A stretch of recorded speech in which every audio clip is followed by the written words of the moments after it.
So thank you to everyone for joining us. So today we have Professor Andrew, who will be sharing his journey. So he was a student here in IIT Madras in 1998, and he was from this department itself. And so he joined back in 2004. So he mainly works on communication, information theory, decoding, and he will be sharing his perspective on research and a career and his experience as research. A few more facts about him. So, Sir has been an associate editor for IIT on information theory, and he has also been an editor in communication theory. Aside from his research covers, he has also been a pioneer in digital education. So, Sir was the NPTEL coordinator since 2011 for this IIT Madras, and he has also received national recognition. So, he was named as the investigator for the SMILE project by the Ministry of Education, and he has also been named as the chair of CODE, Center for Outreach and Digital Education. So, I would like to ask Sir.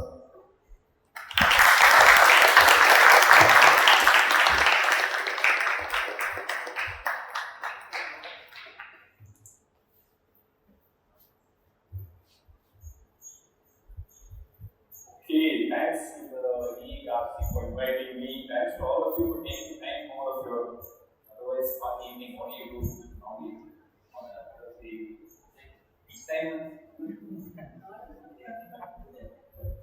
like normally if you do a proper lecture, people will be having their laptops open and working on something else rather than all the time. So now you don't see. Okay, let me get a rough composition of audience. How many of you are undergraduate meeting students? Everybody almost. Most of you are PG students. MTech, MS, PhD. Right. So predominantly BTech. So the talk is also sort of skewed towards undergraduate students, and in particular trying to motivate you to think about research seriously as a career option. Okay, so that's one of the goals of what I wanted to do. So I'll talk about my experience doing research. I'll talk about students I've guided and what has happened to them. Mostly undergraduate students. What I talked about. I also mentioned some things for the collaborators. The talk is sort of maybe divided into two parts. First part is slightly biographical. Talk about how I grew up, how I ended up here, what I did there, what I did, how that will happen. Second part is slightly technical. Talk a little bit about the kind of research that I do and the kind of results that among collaborators that manage to get them published. Talk a little bit about that. And mainly the idea also is to tell you about some of the seniors and senior students who've been here in the past, who worked with me and who've chosen research as a career and they've done very well. I want to talk particularly about those students also.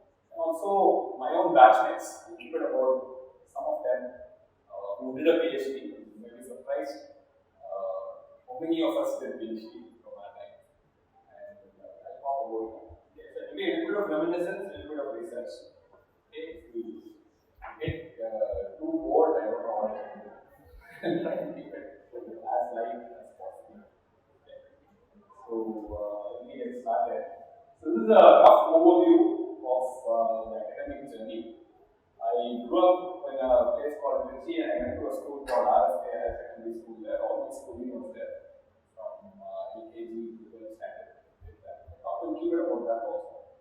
And then I spent 4 years in Chennai doing BTech in the same department. I attended several classes here. Of course, in our time, the board used to be on this side, the class was this side, and that was different times, but nevertheless, this building is very familiar.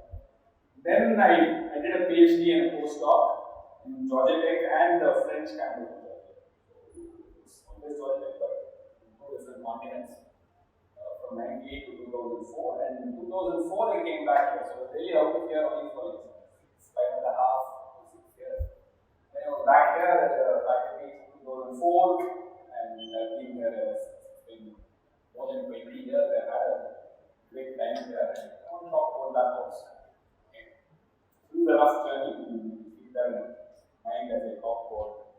usual parts, okay, what happened in each of these parts.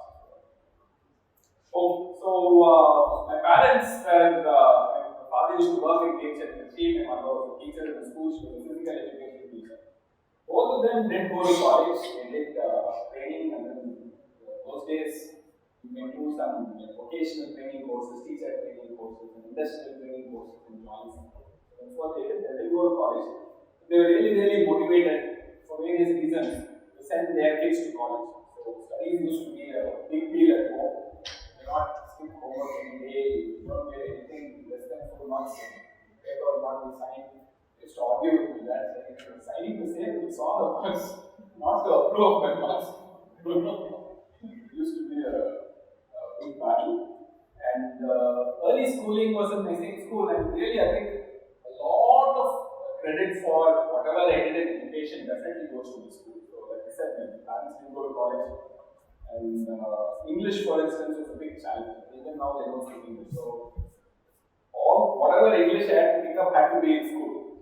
Right? Not only that, and it was an English medium school, so you also have to learn all the subjects in English. So it was a bit of a challenge growing up in the primary years. I remember being so.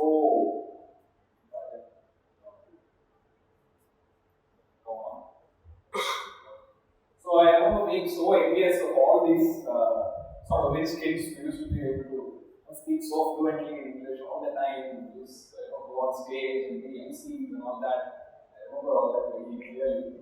So it took a little bit of time for me to pick up English, and that is some early memory I have, early childhood. How I struggled with that.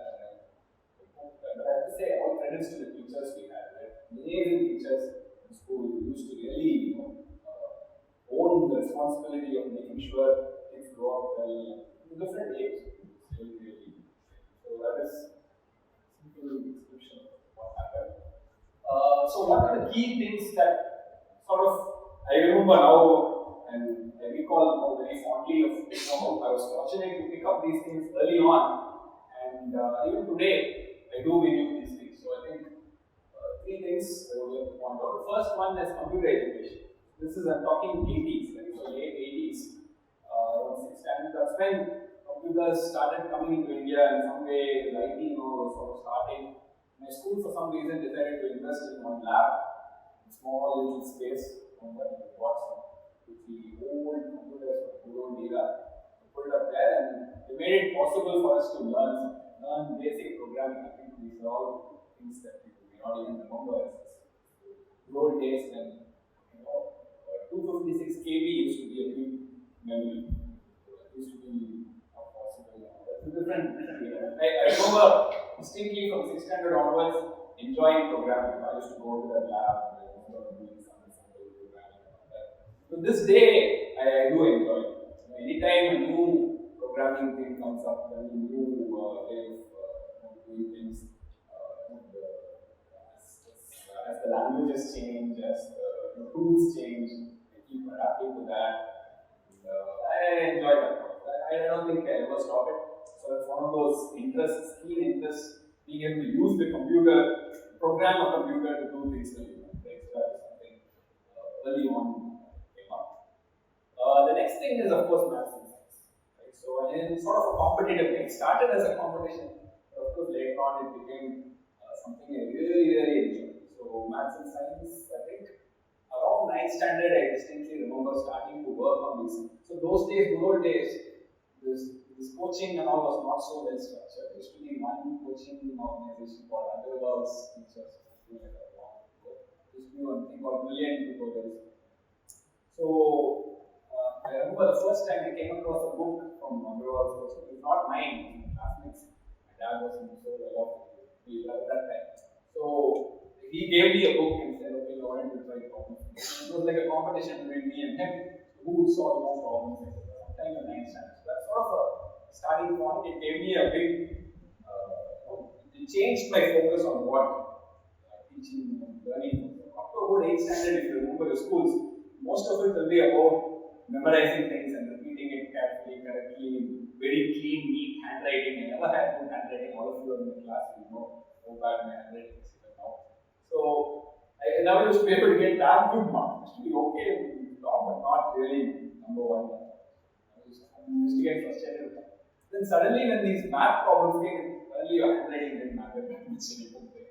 So always you get to the answer or something. So it was all very exciting. I definitely enjoyed math and science and physics much more than anything else because we had this amazing physics teacher in school. I put his name down there because it's quite old, 75 or so. But he was really as a person, as a teacher, as a scientist, he was just so amazing. Such a huge inspiration. Even today, I can remember some of his classes. Standard how he introduced dynamics, statics, friction, calculus, and all these things. So it was just so great to have those kind of teachers. The inspiration was always there. And somewhere around the 11th, 12th period, of course, I started reading English novels. The first set of novels I read is I don't know, this Penny Mason is not a series on Prime Video, maybe you've seen it, but the novels of Earl Stanley Gardner, the name of the author. He wrote a series called Penny Mason, he's a lawyer in Los Angeles, something like that. So that's the first series I ever read. So I've never read any of those things to read in fifth and sixth and all these Hardy Boys and all these things. I've never read any of those. Only read Penny Mason. Now, of course, kids don't read at all. That's true. Maybe you read Harry Potter, but also Harry Potter nobody reads. It's very sad, but anyway. So it was late starting to read English novels, and I think by the time I passed out of 12, my English was really remarkably better. It's so much better that I used to be called to talk on stage about things.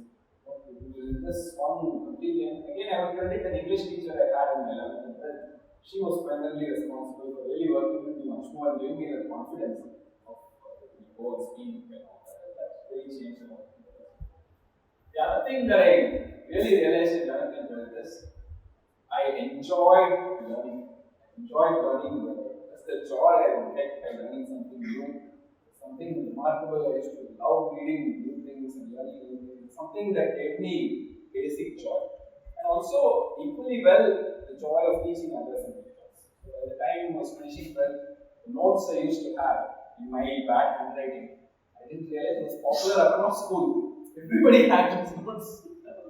Mine was very well. So it became so popular that when we used to do a bunch of questions, I used to write answers to all of them, and that became really popular. I used to also sit down, explain things to all the classmates. So these are three things, right? So computers, math and science, at least doing problems actively, analytically, and then teaching and learning, joy that you get from that. I think all three have been with me throughout. Even now, it's there, I don't think it will go away. So even now, when you see something new, something exciting, somebody's doing something that, transformers or the latest things, I'm always curious to want to find out what it is, read up about it, try and see if I can implement it, even though it's very hard to implement these things these days. But it's always curious about these things. It's very natural. I think many of you may definitely share some of these things. Okay, so then came the UG part. Of course, no one wrote JEE and the came. So actually, 5 people from my school came to IIT Madras. So it's a remarkable school, and really where we came here. Definitely, in my UG life here, BTech life here, changed me fundamentally. See, in a small town like Trichy, far away, inside, protected inside on base township, you really don't see the world, you don't know the world, you don't know what's outside, you don't meet various different types of people. Even though BHA was quite diverse, this was a different level of diversity. And the huge diversity among my batchmates, people who spoke Telugu, who spoke Malayalam, who spoke Hindi, who were from the northeast, from the west, from everywhere. And that was again fascinating for me. I think today I see students congregating language-wise. I only talk to Telugu speaking friends. I only talk to for me, it was fascinating to learn about someone who grew up somewhere else and then ended up with me. I used to ask all sorts of questions about how do you do this, how do you do that, what happens there, what happens there. To find out how they grew up and all that. It was really fascinating. I really enjoyed that diversity in hostel. I think in the hostel, I used to know pretty much everybody. You used to, in fact, in those days there was no internet, there was no nothing, there was no mobile phone, nothing like that. So, the only thing we used to do in the hostel was sit together and chat, go to each other's rooms, chat. That used to be the principal intent, and play outside. So all of that used to happen. So things that I picked up in hostel, which have still stayed with me. One is solving cryptic crosswords. Is that popular these days? Cryptic crosswords. Yeah. That used to, that's something I picked up here and I really, really enjoyed it. I became quite good at it. Though these days I don't do it so regularly, but it's something I really enjoy. Another thing is bridge. People play bridge these days. It's a card game. It's very popular. So that's something I picked up. I used to play in the hostel bridge team. We won medals in Prof and some of that. I used to go out and play in clubs. It used to be very, very enjoyable. Another thing is reading. I mean, my reading became really, really much, much better. Every hostel used to have a library. Those days we used to have a library secretary in the hostel with a lot of books. I think I went through all the books multiple times during my 4 years. Because after a while, only a small room, one room full of books, how many books can you have? So, read so many different types, and in fact, my reading became a little bit better. I started appreciating different types of literature, the classical ones, more modern magical realism type ones. And so many. We used to have seniors who used to like those things. They used to talk to me about it, we used to debate about it, and we used to get an author, this guy is like that, this guy is like this guy is Indian. We used to be all arrogant about how judgmental about how writing was. So enjoyable to do that. Another thing I picked up, which I do even now, is watching serious cinema. So we used to have something called the Film Society. The film club was always there. Film Society used to do the screenings of the Apu trilogy, a lot of French movies, German movies, a lot of serious cinema, and that also fascinated me. So I used to like movies, but more serious. Anyone seen? Do you know what Apu trilogy is? Yeah. You heard about it? So these are more serious movies, and I enjoy watching them. Even now, those interests are still there. I used to play a lot of cricket. I used to play hockey. I was in the institute hockey team in the final year. It was not that great, but I was there. Cricket, we played, in fact, a few years ago, not a decade ago, 15 years ago, we played a match against the students and we won. Really, I wasn't that team. I remember getting really fun. So we used to do a lot. Some of that has stayed with me. I do play once in a while.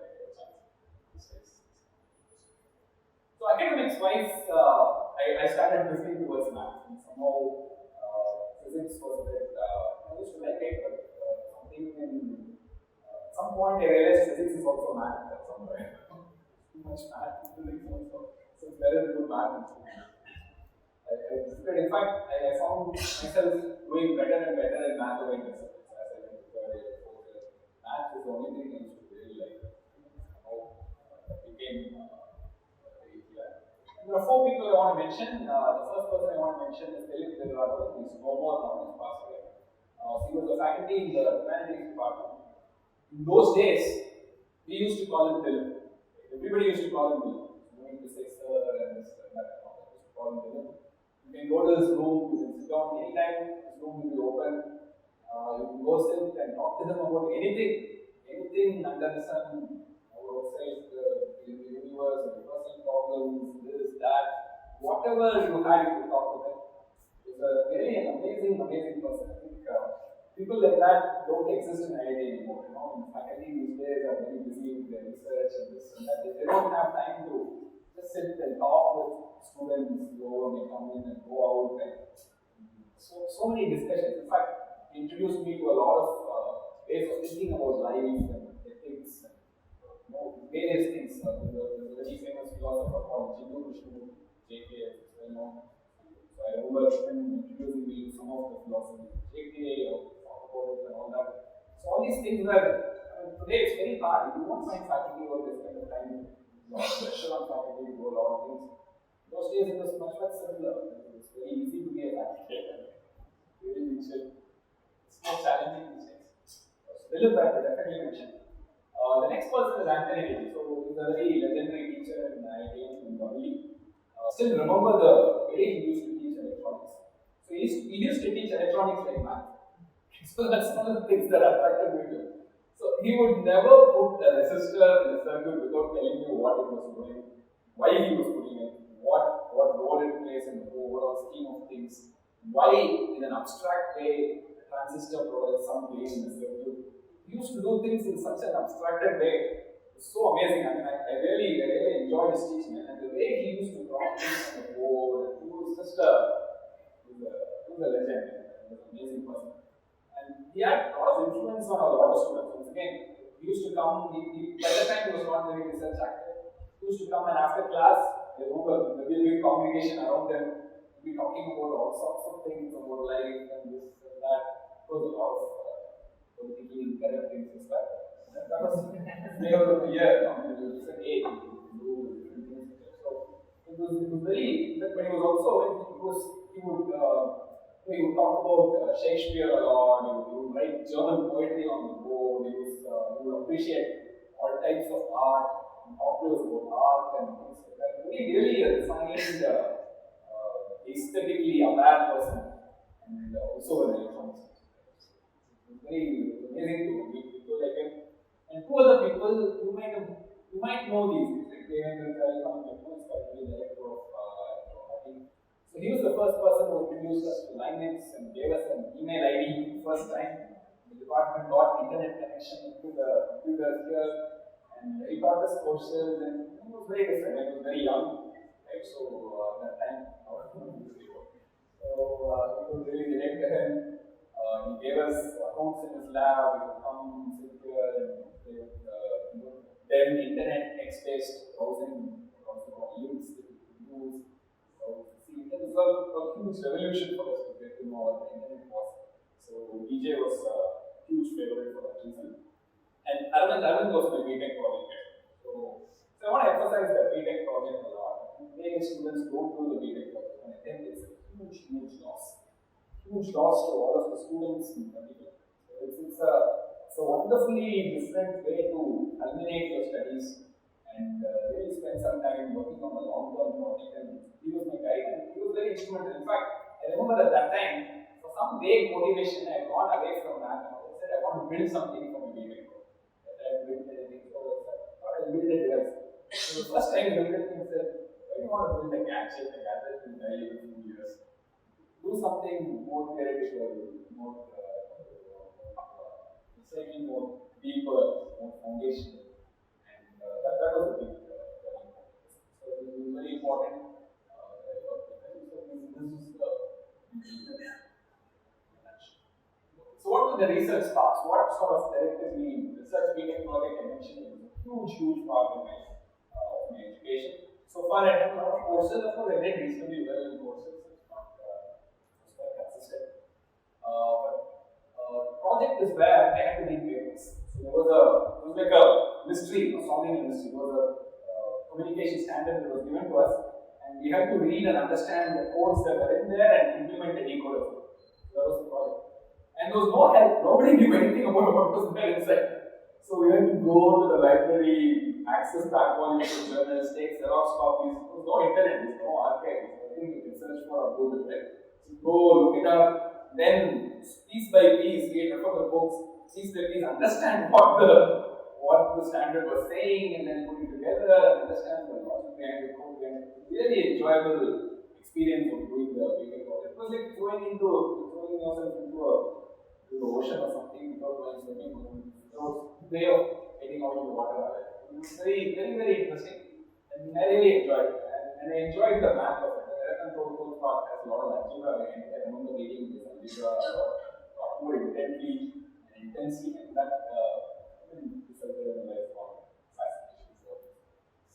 Okay, so I think I always wanted to be a prof. No doubt about it. In fact, in my final year, the talking teammates always used to call me professor. So that's what they used to call me. So, and then I was also definitely much more philosophical about life than focused towards ambition and success and money. So it was not a big deal for me. I think I had a very different way of thinking about life, and now I think some semblance of that is there. But so I didn't mind spending a long time thinking more about research and life. So PhD was a very good, interesting choice. But interestingly, those days, from IITM in particular, almost everybody did graduate school. Okay, when I say almost everybody, it's like except 50 or 71, I think the number is even larger than that. Put everything together, out of the class of 98, which is 71 in total, about 55 would have gone to the US for graduate school. So always to the US, always graduate school. Okay.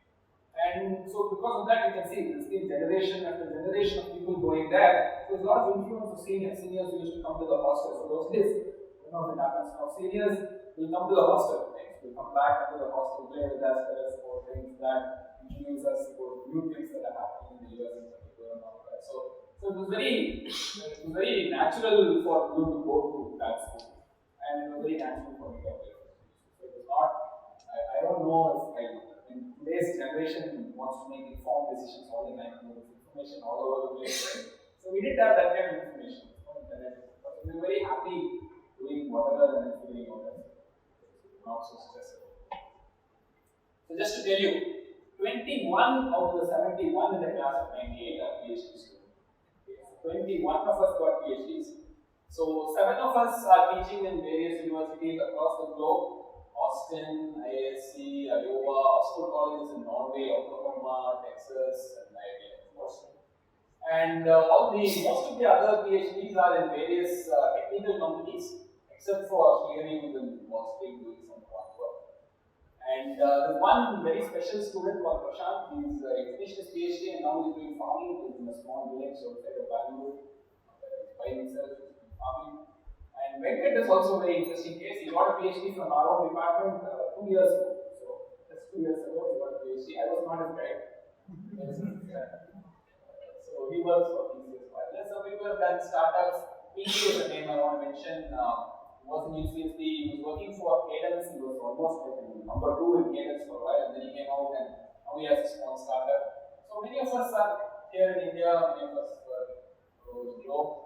21 out of 71 were creations.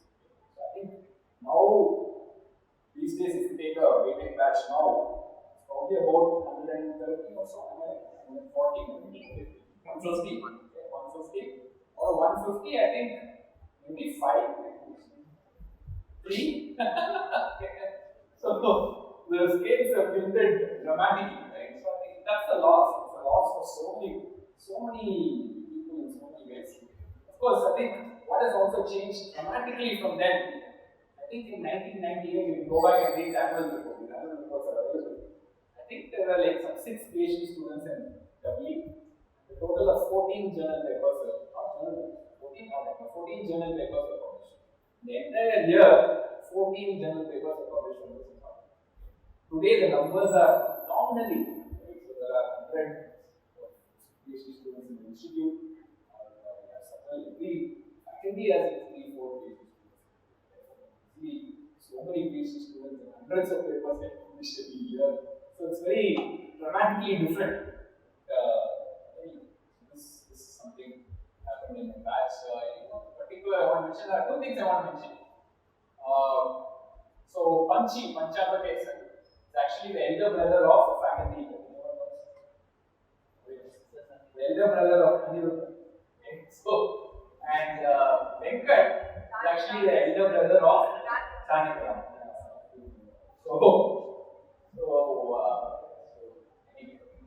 My batch has a connection to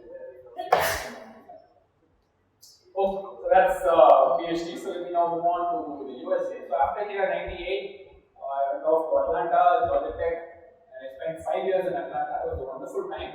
I think the biggest shock was the diversity of the place. Particularly the university, you see people from all corners of the world. It was amazing to imagine. I was curious in hostel here about students in India. Really curious views about people coming from all over the place in the world. And the most, I remember still feeling shocked that professors were so courteous and polite. It was a shock to me, In my time here, we used to get, like I said, I mentioned how we were treated. We used to get scolded all the time, right? So it was a completely different story. But there, I remember, professors who were really, really famous. Like for instance, Project used to have Ron Schaefer. Ron Schaefer was one of those PhD books. Oppenheimer and Schaefer. Right? So you should see, I mean, you think, okay, something. He has written a book that I've studied. He used to be so polite, so nice, so simple and humble and all that. It's really a huge shock. And I think universities in the US are amazing places. Old universities in the US. Really melting pot of people, global melting pot. Right? People come from all over the place and they sort of work together, they enjoy the research together. It's really good. I mean, at least I thought it was. And of course, I picked up a lot of hobbies and interests, many of them. Some of them I retain even now, many I don't. I've done a lot of trekking and hiking and traveling. Some of the whitewater kayaking, you know, so I've done that. A lot of TV, the US TV is full of sports and movies and various other things. I've done that. Another thing I picked up in the US was cooking. So that still stays with me now. I enjoy cooking and do cook every week, at least 2 times, 3 times a day, cook. So cooking was a big thing. And another thing I really liked was volunteering. Volunteering for India focused. My entities in the US that raised funds for various projects. So I used to do that. A mix of various different things. I never considered settling in the US. It was never a big attraction. I had no immediate family. Definitely, it was a big motivation in me to come back to India and contribute. So that was a driving force. That's something we want to pass. And let me just talk briefly about my PhD. So I was very lucky in my PhD. Early on, I started working in an area called quantum error correction. That those days in '98 was really, really new. The first error correction model was come up just then. So I had a good chance to work with that. And very, very early, I had a conference paper and a letter accepted. Like in the second year, I already had a journal paper. Right? So here I think PhD students are always nervous about the first paper that they get. So I had that very early on. And maybe I got a bit arrogant after that. Possibly I thought I was. So after that, I didn't want to continue working in quantum for too long, so I worked in other areas. Finite geometry is something that attracted me, so working there for a while, and then NDPC course, something that I was working. So you can see it was not one whole area that my thesis was on. It was on multiple areas. I didn't have one very big paper or something like my PhD. It was in multiple different areas, and that is also carries on today. So you see the kind of work I do. I work in multiple areas. I do boards, I do information theory, I do statistics, I do all sorts of things. Various different. Again, an inspiration was my guide, who is now provost of Georgia Tech. He's going to be provost of Georgia Tech. I went in February to his office and I saw him there. He showed me into his room and said, "I can believe what kind of room they gave me here." He was so humble, so amazing person. And he's a very good friend. He started out as a guide. He was a really good friend. And the other big thing that happened to me in Georgia Tech was I really learned math. Still then I was just dabbling in so many different things, but I really did math very, very seriously. I did enough math courses to learn and applied math to be there. And many of us used to do that. And many grad students used to also do math and just get an applied math degree. I don't have to do much for it. But I didn't pick it up. I was too lazy to apply for it formally. So it was something I did. So that sums up my PhD. I think I'm more or less done with the biographical part. And after this, let's close with the last piece of biography, I think. I did 1 year of postdoc in Metz, France. It's a small town in the Georgia Tech campus. I taught courses, established a lot of research collaborations that continue to this day. Of course, most interesting thing in France is the French cuisine and all the travel that I do. French cuisine, I now think is the best in the world. It's very hard to beat in terms of the various types of taste that it has. It's very good. And ever since 2004 onwards, I've been here. I've taught classes, of course, and I've also advised a whole bunch of BTech, MTech, MS, PhD students, even though I don't take too many students these days, offering students is sort of zero for me. I've worked on a diverse set of research topics. I'm going to give you a flavor of those topics in the next part of the talk. And 2011 onwards, I've taken on an administrative role with NPTEL. I'll talk briefly about that also. Okay, so this sort of concludes the biography part of the journey, so you can see what has happened to me. What shaped me, what are the kind of things that drives me today, you get a sense. Okay. How am I doing on time? No time. You can't tell a professor there's no time limit. Anyway, I'll see. Oh, my own energy will be. Okay, so I work in this information theory. What is information theory? So I have to talk about it in a very brief way. It's basically a mathematical way to describe an information processing system. When you come up with parameters and then do some theoretical analysis and deductions to derive trade-offs. Say you can do only this, you cannot do better than this. And then if you did so much here, then you have to give up so much here, something like that. Okay, so that is the basic area, and this started by George Shannon in 1948. Definitely, it's been one of the important reasons for the internet age, the information revolution. You see, today will not be possible without information age because it's very, very important. So let me give you a small example to say what it is, okay, so you get a sense of what kind of work information theories do. So here's an example, right? So supposing some bits are going into some noisy channel and output bits are coming, every bit, let's say, gets flipped with some probability, 1.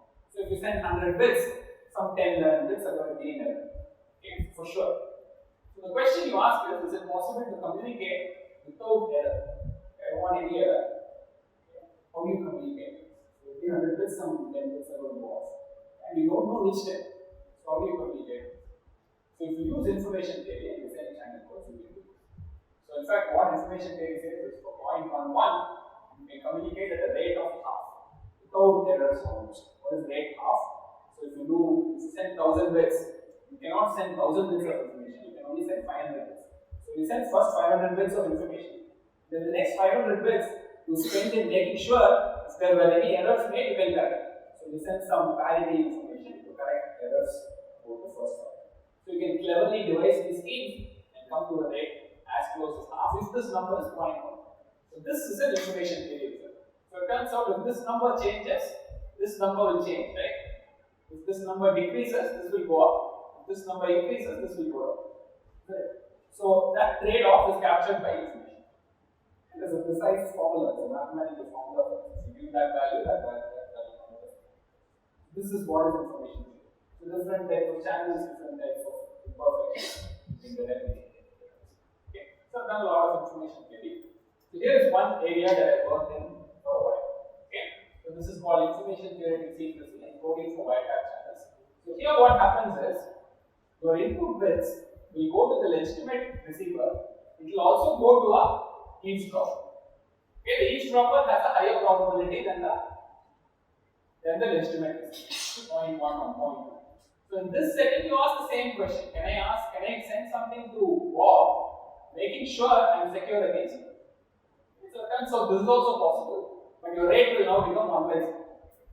You can't do 1 by 2. For this number, you will get 1 by 2. So information theory tells you if I change this number, if I change this number, what will happen is this. Okay? For instance, you can think, right, if this number is going to be higher than this number, then your rate will be 0. Because your eavesdropper is getting better stuff than your legitimate receiver. So these are the sort of things that information theory does. So we made a lot of contributions along with a huge number of collaborators here. So a lot of conference papers. So a lot of things in research is about publishing papers, right? We publish papers in conferences and journals. Journals are considered more archival, conferences are considered more recent. Okay, so we published quite a few papers along with a lot of collaborators. So let me talk particularly about the students and what has happened to them. I've worked with PhD students, master students, and MPhil students in this area. Of course, collaborators outside of IIT also, and other departments, other faculty in various places. Okay, so let me particularly talk about the BTech students. See, this is what the BTech project used to do, right? So in the BTech project, students used to come work with us. And then the good students used to go out at least with a conference paper. So they used to work at that level. So they get thrown into a problem like that. You have to go read papers, understand, and make some non-trivial contribution to do something significant and get published in the conference. Okay? So when you do that, you get set in a different direction. So you can see what has happened. These are all 2016, Dinka, 21, 2010, I talk more about Dinka, Gautam. They all went on to do PhDs and then they are doing various work in various places. Meta, Google, I think Sijin still. Okay. you see, all this is the typical path you take towards research. So if you don't do a BTech project, it's very hard to think about research in that series. Okay. So I've also done work on classical coding, so more coding on classical wireless network. I don't want to describe this in too much detail. I'll just mention all the things that I've been mentioning. You can see a lot of journal papers, conference papers that come from my classical coding work, and a lot of students have worked on it. I work with once again PhD students, master students, and tech students, and a lot of collaborators within the department, outside the department, in the country, outside the country, in various different institutes. And let me also talk about the students. You can see all over from 2007, 2010, 17, 16, most of the students end up doing masters or PhD, and they end up working in some research area. Right? So let me see if I recall people who are particularly interesting. I think Sandeep is a particularly interesting kid. He went off to do a PhD in math. I really don't know what happened to him after that. Okay.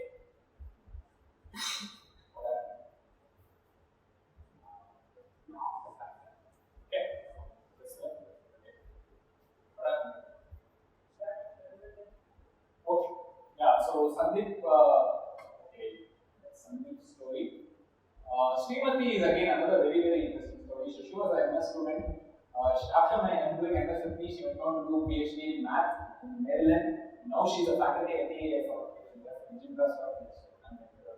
Very amazing, exceptional story. Dilip was an MTech student who worked with me and Sri Krishna. He's now a faculty at Ramu. Who else? Gokul is in Qualcomm, Anthony, Silent, Goldman Sachs. You see, some students go evil. I tried, but it happens.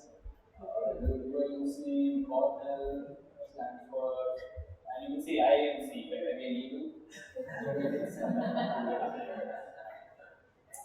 Okay, so that's the classical wireless world. My most recent interest is in estimation and learning. Because I've also worked on general information theory problems, but estimation and learning is what I'm currently excited about. And I've done some work on it already. Whole bunch of collaborators, and you can see Tirtha, right? You saw he was an EP student, by the way. He was an EP student, yeah. He's now in Google and he continues to collaborate with me. Okay, so I work with him. Ashwin and Vidya actually did project with me, but they didn't publish anything. And they are now faculty at Georgia Tech, and I now collaborate with them, and I've actually done some work with them also. Okay, so they are part of it. Prof was a PhD, my most recent PhD student, and they graduated also. A few master students, and again a bunch of BTech students who work with me. All these guys are now doing PhD. Aditya's EPSL, Vivek is a particularly well student. He's working. In fact, Vivek and all is amazing story. CG was some 8 or something. Okay, same thing with Ashwin. Ashwin also didn't have a high CG. Both of them ended up in Berkeley, right? That's because they do great projects and get really solid recommendations from people who we know people in Berkeley, right? So they would respect our recommendations very, very seriously, right? So if you really, even if you don't have good CG, you can be good at research. And when you're good at research, you can go to the top university school. Shiva is again an amazing story. So my first BTech students in CT, if I remember, is 6.2. As low as that. He had enormous energy, and I remember even advising him. He's been so enthusiastic. He did a PhD finally in Arizona, and now he has a startup. Parikshit is still having a PhD. A whole bunch of interesting stories. Okay, so one of these, when I had a nice opportunity to putting together these slides, right, going out where these guys are, knowing what they're doing. Yeah, another mention I want to make is Sivateja, again a BTech project student. He's also a faculty at Tech. Again, during his BTech project, he didn't do much. He really chilled out. Now he's okay, so let me just explain two problems that I'm currently excited about. One is called the missing mass problem.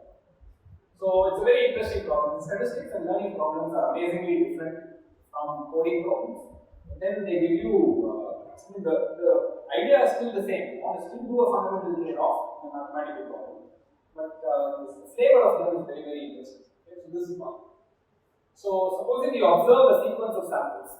Let's say you observe, these are the words you observe. Okay? It was the best of times, it was the worst of. You don't see the next word. Okay? Right? So you observe the sequence of samples. How many samples have you observed? 1, 2, 3, 4, 5, 6, 7, 8, 9, 10, 11. 11, right? 11 words you observe. And you have to now predict what the 12th word will be. Right? So that could be one problem that you will be thinking of. But then the other question you can ask is, I don't want to predict what the next one will be. I just want to know whether or not it will be new. Okay? What is new? Some word that I have not seen so far. Okay? By the way, how many of you know this line? Opening of Taylor Cruise. So it's a very famous opening line. Of course, if you know that, you will know what the next word is. Right? But then, if you don't know it, you want to look at it and ask, what is the chance that the next word is new? Okay? So you may say, why is this even interesting? It turns out, okay, by the way, this is basically the total probability of all the missing words. Right? So if you think every word occurs with some probability, all the missing words that you didn't see, the total probability of it is missing. Isn't it? So this problem attracted the attention of Wood and Turing around World War II. They were trying to crack the Enigma puzzle, and these U-boat captains would pick passwords. And these were the sequence of samples that they were observing. They wanted to know if the next password will be new or old, depending on the old password. The only thing you have is the old password. From that, can you figure out whether the next thing will be new or old? Right? So this is called the missing mass problem. And they came up with this amazing estimate. This is what's amazing about statistics. We come up with the most unlikely looking estimate. The estimator has said is the number of singletons that you've seen so far divided by the number of things you've seen so far. Okay. So if you do that, the count here comes out to 3 by 11. So their prediction for the probability that you'll see something new was 3 by 11. Okay. So you might wonder, is this any good or how do you justify these things? So some of the work that I've done, we have characterized the mean square error of the computing estimate. So what will be the mean square error? And we showed that it decays as 1 by the number of samples. So to see more, you will decay. A lot of extensions to Markov and beyond we've done. You can see the people who have published with Ashwin and India, students who are faculty over here. Prof has also worked with me. Amazingly, I mean, I never thought this would ever happen. In 1 year, this year, there have been 3 journal papers sort of in this area. Itself is amazing for the kind of time I have for research, but still, luckily happened. And thank God for collaborators. Right? So there are good collaborators who work things like that. Okay, so this is one problem I'm currently sort of working on. The other problem is something called recursive training. Okay, so this is also a very interesting problem. So now you have generative models and generating data, and for training the generative models, use corpus, right? But the corpus is human generated. Today it's human generated. But if you have to come up with a corpus, say 10 years from now or 1 year from now, it may have a lot of generative content itself, right? So many of us use ChatGPT to pick up an essay and put it somewhere online, right? So a lot of generative content is going to make its way into the corpus. So now the next generation of generative models will be trained on what was generated in the previous generation. So you will get this recursive training. Okay. So training data will itself have been generated by the previous one. So is this recursive training bad? Okay. That was a question that we didn't ask that question, somebody else asked it. And they came up with this notion of model collapse. Is this bad? Okay. So eventually the model may collapse, the variance in the model will become 0. So you will only see the same thing over and over. Okay. So that was the conclusion of this. And what we have done is to characterize the rate of model collapse in some very simple models, not very complicated generative models. In Bernoulli models, normal models, Gaussian mixture models, computed some rates of model collapse. And this is joint work with Kirka again. Kirka I have mentioned. And also Aditya was doing very good to say hi to you. So Aditya has submitted a version to a conference, ASTAS 25. Let's see.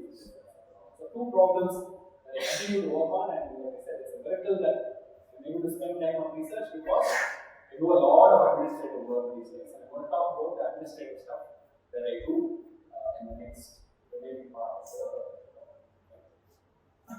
So a lot of I spoke about my enthusiasm for learning and teaching. Right?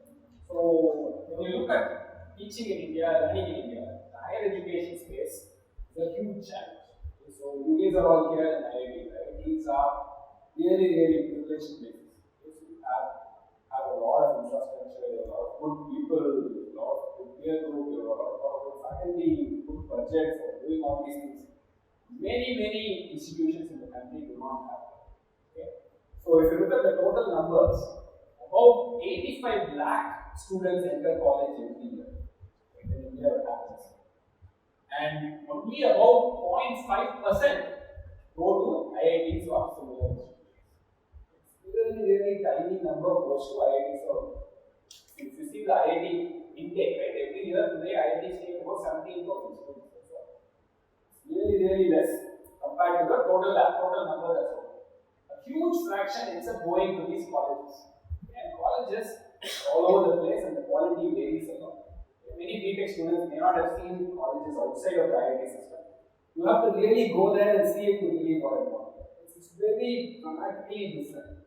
Some of them are good, some of them are really quite bad. So there's a big variety in how that works. Okay. So one of my ambitions has always been to make this better. Because if you make this better, if you make it more even, more people get access to good quality higher education, the workforce becomes stronger, the economy becomes better, the country becomes better, everything better. So this is a crucial thing and it's been missing for a long time in India, and people have tried various things to address it, but it has not really been addressed very well. And in some states things are better and some states things are particularly bad. So if you look at how much money the ministry gives, again it's very interesting. Okay. Out of the total higher education budget, a huge fraction of the money goes to the IITs. From 33%, 30%, more than 30% of the spend of the higher education budget goes to the IITs. And IITs admit only 0.2% of the UG program. So it's really, in my opinion, it's a very untenable system. In a democracy, something like this should not happen. Only 0.2% getting all the money should really not happen in a democracy. It continues to happen in our country today. IITs get a lot. I'm not saying IITs should not get money. Just saying something else should happen to balance this out. So it's not very nice. Other thing that has happened today is getting a degree from an IIT on average has become extremely expensive. It was not so 30 years ago when this time. If it's expensive, someone like me, I would have even dreamt of coming here. So today, a typical student, by the time they get the IIT degree, will spend 20 to 30 lakhs. It's true, let's think about it. Many students go for coaching from 9th standard at least. And they end up spending 3-4 lakhs in coaching every year. By the time they come to IIT BTech, it's already some 15 lakhs spent. Then the fees itself is 8 lakh plus hostel expenses. We're looking really at 25 lakhs for a degree. Okay? So it's really very high cost. Okay? And if you see the income levels of people, that's something you should track. Now, these are societal issues. I know you guys are really young. You cannot think so much about society. As you grow older, I hope you think more about it. Right? So, if you see how the GDP has grown in India, it is growing. It's a healthy trend, but it's not really that high. We're still at some $1,800 GDP. Okay. Now, that is the average. Average is not everything in the story. The reason is, if you see how many people get very little money per day, which is the tail of the distribution, right? In one sense, how many people make very little money? That fraction is very high. 13% make less than 200 rupees a day. Okay. That is the truth about, and this is 2021, not too far away. And even if you go to something like 400, 350, 400 rupees a day, 44% make less than that per day. So, a huge fraction of people cannot afford 15 lakhs for coaching like this. It's just simply not possible. So, that's one side of the story. The other side of the story is about IIT admission itself. Back in the day, even when I prepared, I would say it was still fun and comfortable. You could spend time and energy enjoying the learning of science and math. And then you could also compete. Today, it's just brutal competition. I see my own son going through coaching. It's criminal what they're doing. So it's just exam after exam. Every week there's an exam. Still just studied something 4 days ago and there's an exam on it the next day. What is the point of it? There's absolutely no point in that kind of coaching. It's become very brutal. And the stories of people who don't make it, there's a huge number who doesn't make it. Those stories are tragic. And even people who make it, there is apparently a coaching institute somewhere in Andhra, 200 people go every year. Description of what happens in that institute is very shocking. Violates every single human rights, every single abuse law that we have in the country. It's unbelievable what they do there. And in a way, JEE is responsible for that. IITs are responsible for creating such a toxic environment in childhood learning. It should be fun and you should get a basic liking for learning. Instead of that, you start getting scared. There's a student who graduated just now, he's from that coaching place. He comes back and tells me, sometimes in the middle of the night, I get this fear that this teacher with a big cane is standing next to me, and not studying, wake up with a sweat. It's very shocking that all this is happening. It's brutal and evil. So, given this sort of story that's happening, we should also look at the JEE marks versus rank curve. For all practical purposes, beyond 5,000, JEE Advanced is doing nothing. And this is year after year. This is the data for 2023. You can see year after year. Beyond 5,000, JEE Advanced doesn't do anything. There's no drop. It's almost flat.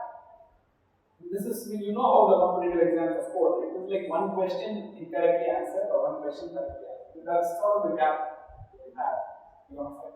And it's criminal also, right? So why do you put people through such a horrible selection process? Because it's not really something that's very easy. The global scenario is what is really shocking.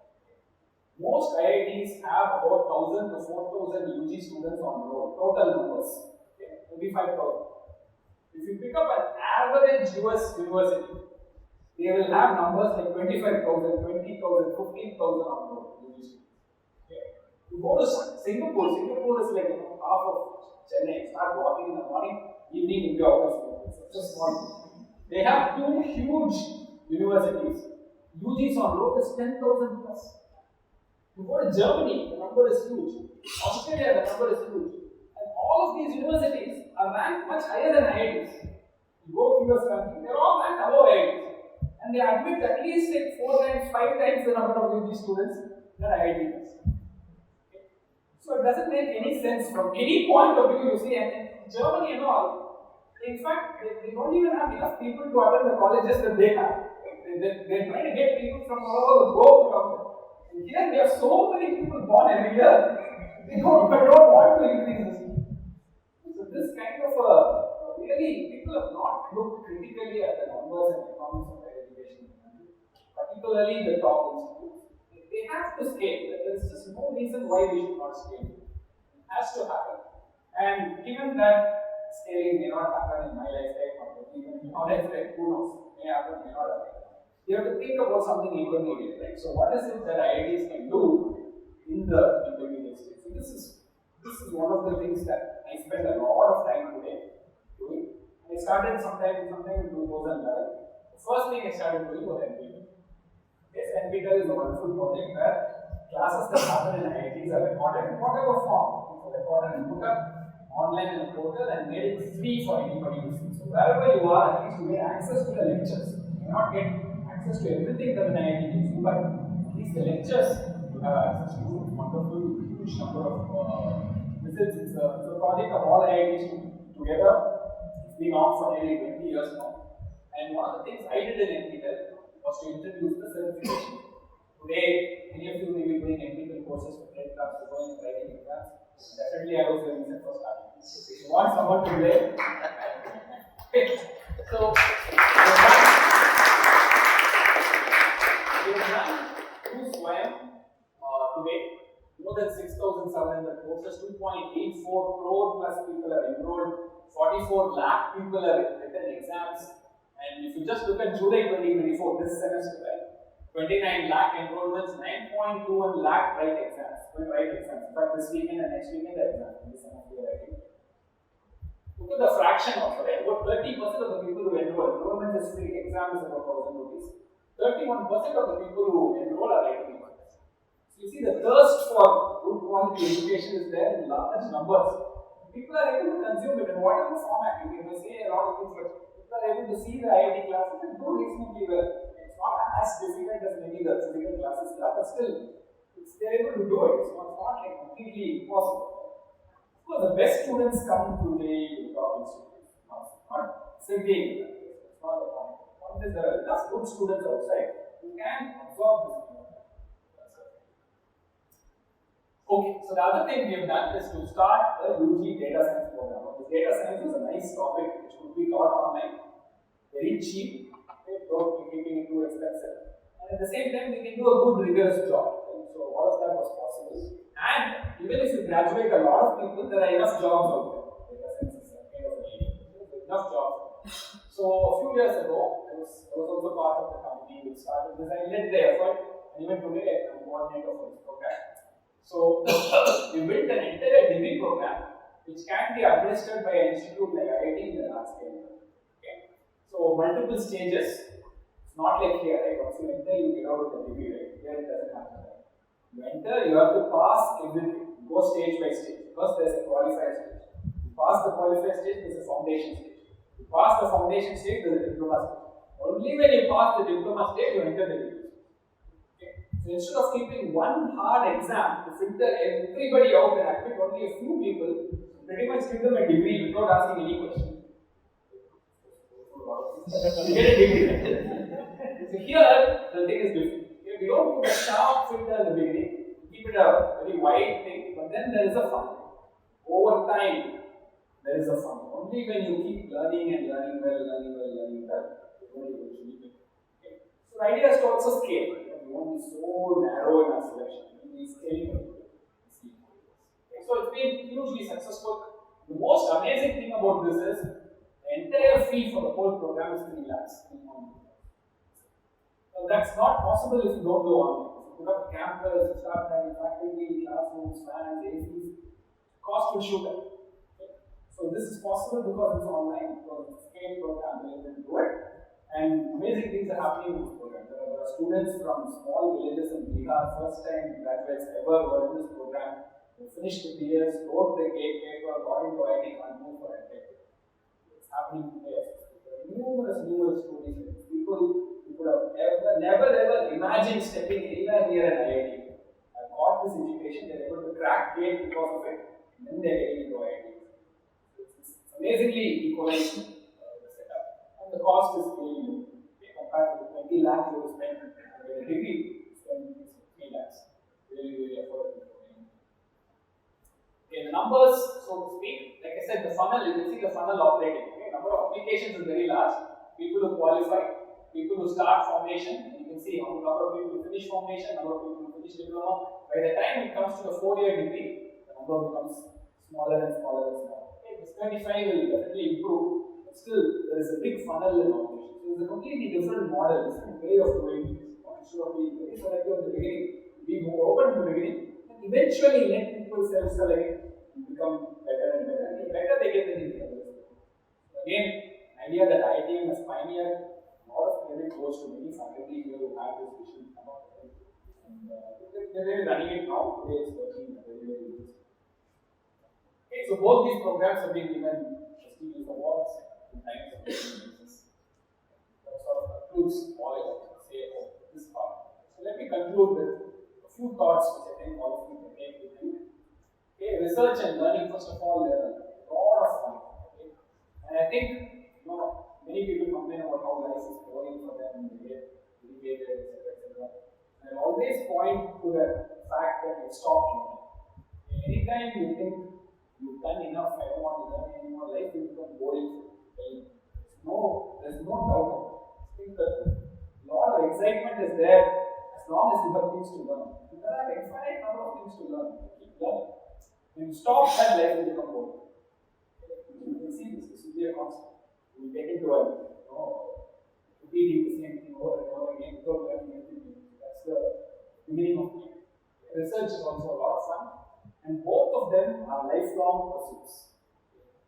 It's not like you stop at 40, 50, 60. Keep on doing, and they're very satisfying. There is some basic satisfaction for a class where I explain something and students are with you, they understand, they enjoy it, and they ask questions and all that. Satisfaction in life is really huge, at least for me.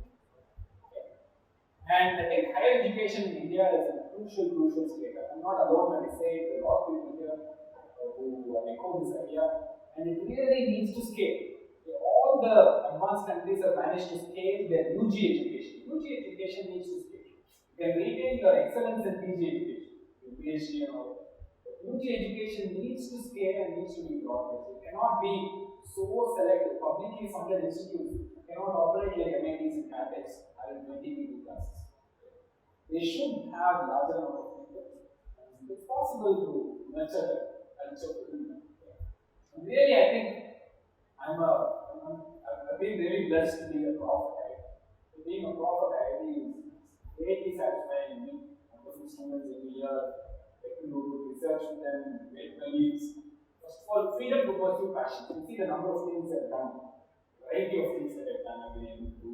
I don't think such things are possible in many other institutes. IIM in particular is particularly suited for that. Really pursue.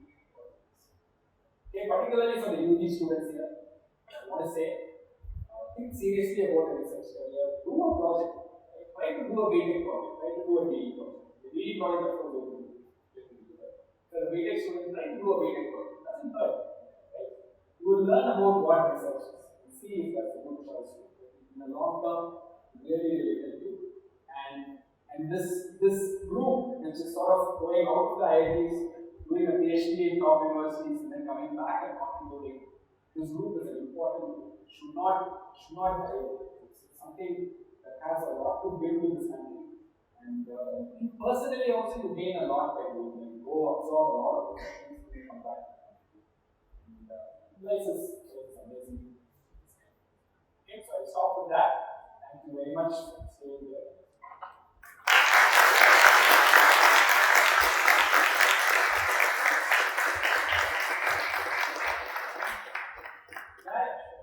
Floor is open to questions if you have. Yes. How the change in dynamics from being a student in IIT to becoming a prof at the institute?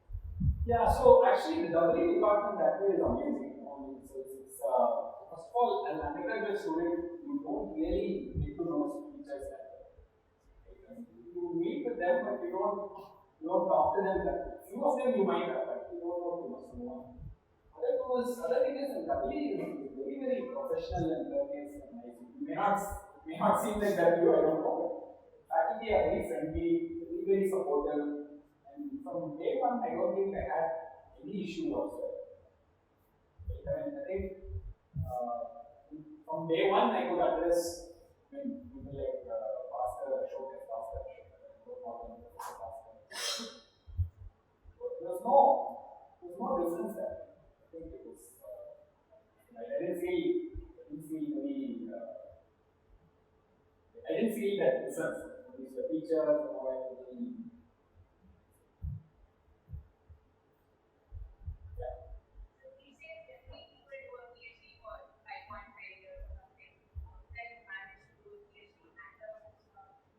So I took about 5 years for my PhD. More than thinking about 5 years, exactly 5 years. Then it was a 9-month postdoc. It started sometime in August and ended in June. I did 5 years. 5 is, I'm trying to think among all the people who did PhD in my batch, maybe Prashant was the fastest. We finished in about 4 or so. Most others did 5. And then IITM average for PhD is particularly bad. Globally also it's about 5 and a half is basically good. What is the drive that keeps you going those 5 years? It's the drive. You don't think about such things. I don't remember thinking at any point about how do I get through this many years. It's just every day. You have something to do every day, every month. There's a target, there's a conference you're trying to do, a problem you're working on, you're reading something. There are a lot of small-term things. See, that way, if you think about it, in the beginning, when you look at it, you think that how am I going to spend the next 20 years? How am I going to spend the next 10 years? There's no point in thinking too much about it because there will be value of it. But the only thing you can control is what's in front of you. What you can do in the next few weeks, months, plan. Usually that takes over. You're not so conscious of it. That's when you get conscious is when things fail. Right? So you were banking on one particular paper to get published and it got rejected. These things will happen. Okay? At that point, what you be stressed? Okay? So there are ways to slowly get over it.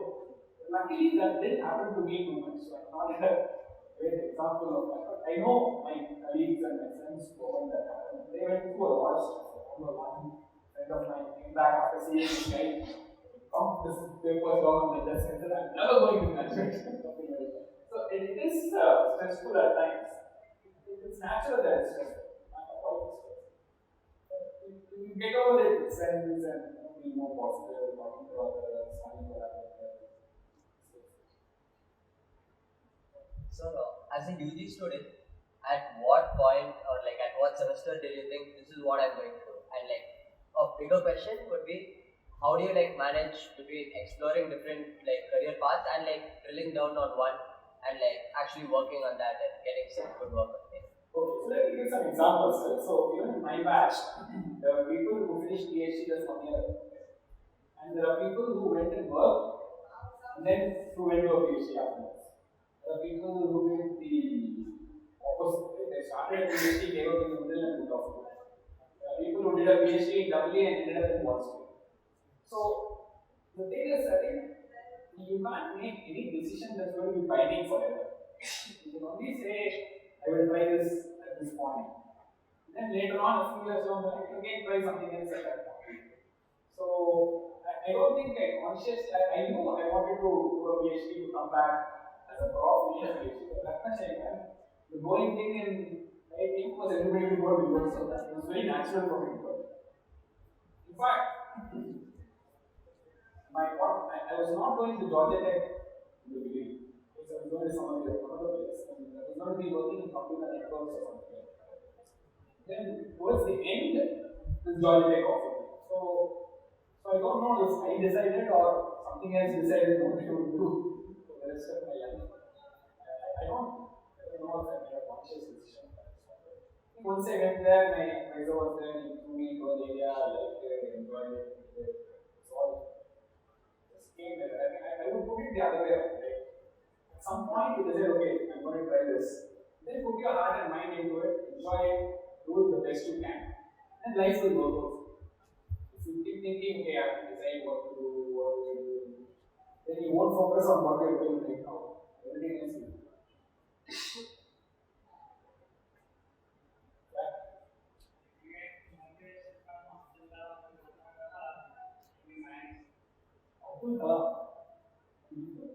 Did they get motivation from people? Ratan Tata. Oh no, I don't think, I don't want to say, and of course I do know about Abdul Kalam and Ratan life story, I don't know about Ratan Tata. I don't want to say that they are my inspiration. I think my inspirations are more my teachers.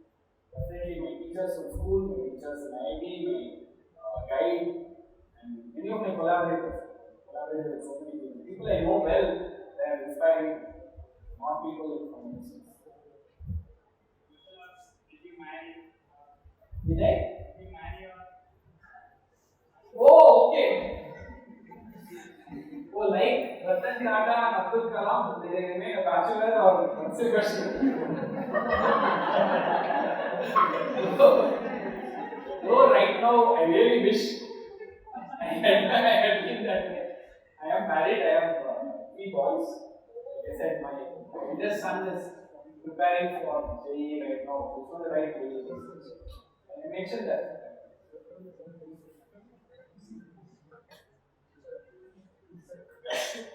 So, as somewhat awakening to the fact that AI wants actual very sharp filters, like kind of you can't realize. How is it different in other countries? Because in some sense you do need a sharp filter to get the really best one. But then I understand the need for multiple exits, as it were, funnel shape and multiple exits.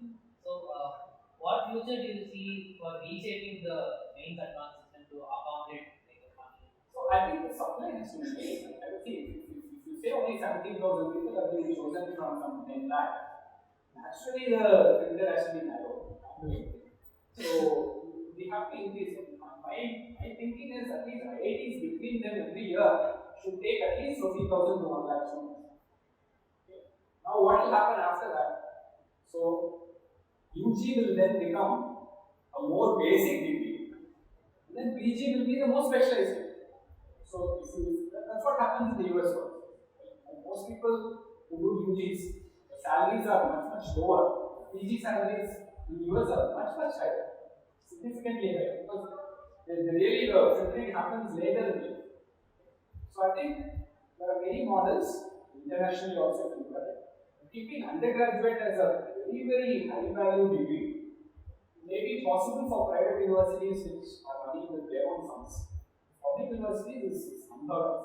Only in India that happens. In the US, like I said, typical UG classes are very huge, and the level of depth that we go into in any particular subject is very huge.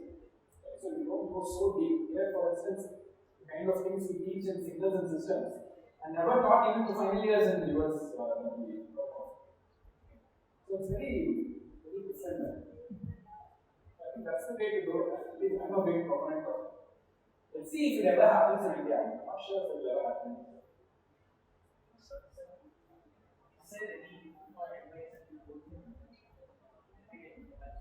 Is there any book I read every day of my life to reflect on what's happening?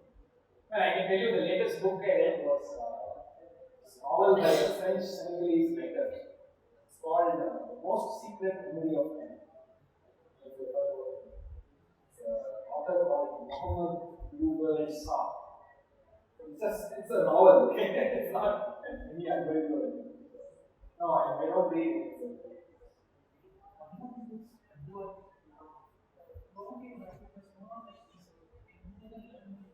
Yes.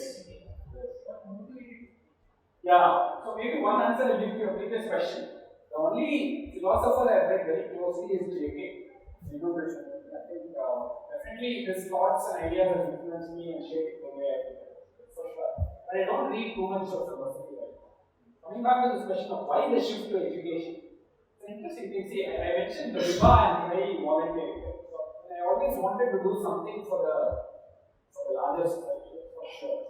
NPTEL I saw as a way to contribute to that.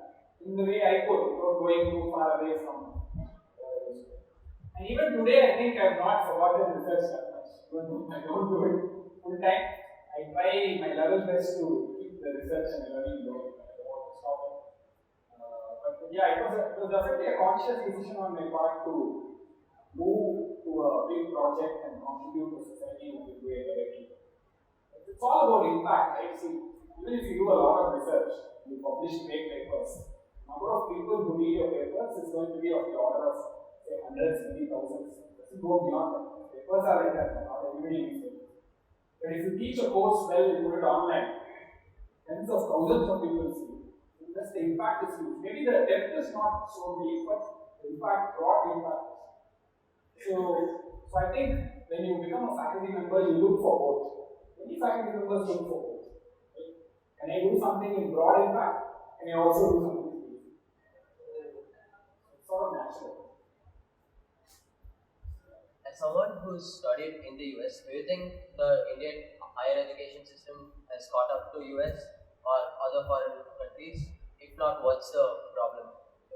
Okay, so it's a tough question. So I've seen education systems in a few countries across the world. I've seen Germany, I've seen France, US definitely very closely, India also. These are all very different. Very different. Will India catch up to the US? My hunch is very late. So see, that's the global melting pot that many of these universities, huge universities represent. Will we become that anytime soon? We may not become anytime soon, but what is interesting about our country is, even if everybody in the country comes here, it will automatically become a huge melting pot. So there's enough diversity here. If we don't get into some background practices, it's a very diverse society, right? So I think that comes naturally. So we may not even need it. But once upon a time, the universities of old had people from across the nearby areas at least coming in and studying. So maybe that will also happen here.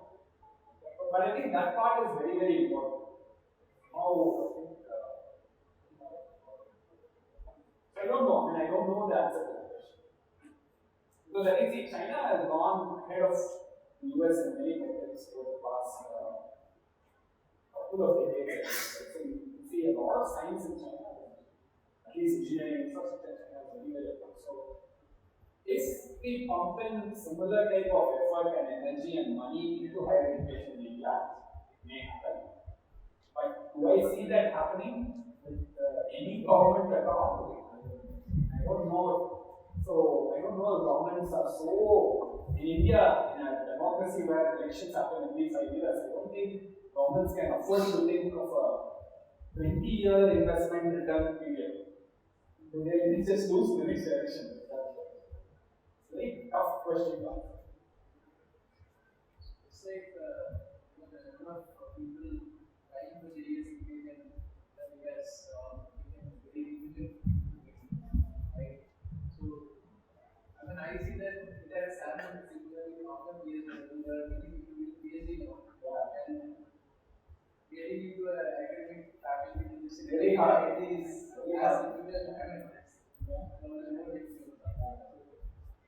What suggestion do you give your because it feels a little overwhelming at this point right now to think of becoming a faculty, right? Yeah, it's hard. It is difficult. It's become much more competitive. I think if I keep telling this to everybody, I had applied with the same resume I had at that time now. I don't think I'll even be shortlisted with it. So it's become really much more competitive today. But I think it's not impossible. It's possible if you have to be strategic, you have to know what's going on. It's hard.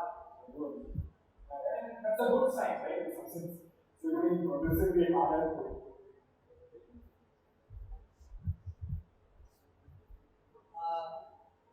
Thank you, sir, for coming. I give one round of applause.